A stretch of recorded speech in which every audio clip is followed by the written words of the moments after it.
Hi, everyone. While this course is called Machine Learning Fundamentals, it could equally be called Practical Machine Learning for Data Mining. In fact, the title of my 2015 book was A Programmer's Guide to Data Mining, The Ancient Art of the Numerati, and that book covered the same basic areas of interest as this course does. Of course, the algorithms have changed in 7 years, a lot has progressed, but the same basic areas of interest continue. So while these terms, machine learning, data mining, and data science, are not the same, they're very interwoven. So right now, machine learning, the term is really taken off as a term where data mining has kind of slumped and data science has taken off. They're all kind of covering the same basic area. A book I like kind of has a nice title, Data Mining, Practical Machine Learning Tools and Techniques. The first edition was in 1999. Again, a lot has changed since then. But this idea that we're learning kind of practical machine learning is a good one. And another quote from the book says, machine learning provides the technical basis of data mining. And what all these have in common, data mining, data science, and machine learning, is that we're trying to discover patterns in data, as that first lab showed, that we're creating a model of the data or an abstraction. So with this abstraction, we can make all sorts of recommendations, like Amazon does, keeps track of us, and it makes these recommendations. It develops a model of us, of what we're interested in, and uses that model to make these recommendations, as does YouTube, Apple Music, and making book recommendations. There's a wide range of problems data mining or machine learning can solve, including these. And one thing we can note is that there's different terms being used here. So we have deep learning systems, AI, machine learning methods. So data mining, again, as a term is not that common anymore. And one way to look at it is this. So there's artificial intelligence is the broad area of research.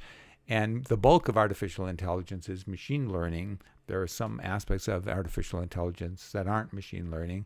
And the bulk of machine learning is in deep learning. And if we were to superimpose where data mining and data science are, it'd be like this, that in the bulk of what's involved in data mining is using machine learning.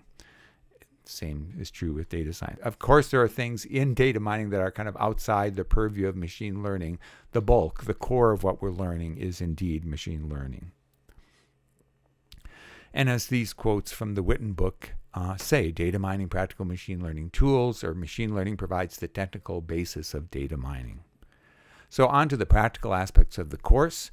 We're going to be using Python. Python is without a question the main language used for data mining or machine learning and deep learning.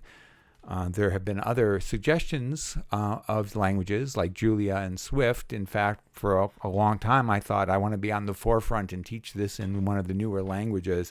But those really haven't played out quite yet. So while Swift looked good initially, Swift for TensorFlow was shut down, so that kind of limited how good Swift might have been for this. And Julia, while there's some interest, it's just not as widespread as you'd think it would be at this point. So we're sticking with Python. So the software stack looks like this, that we'll learn Python. And on one side of the equation, we're going to learn these languages, NumPy, or these libraries rather, NumPy and Pandas. They're a library have to do with manipulating tensors or matrices, let's say. Scikit-learn. As the name might suggest, there's a variety of learning algorithms that it implements so that we don't have to write. We can just use this library. And the very popular XGBoost.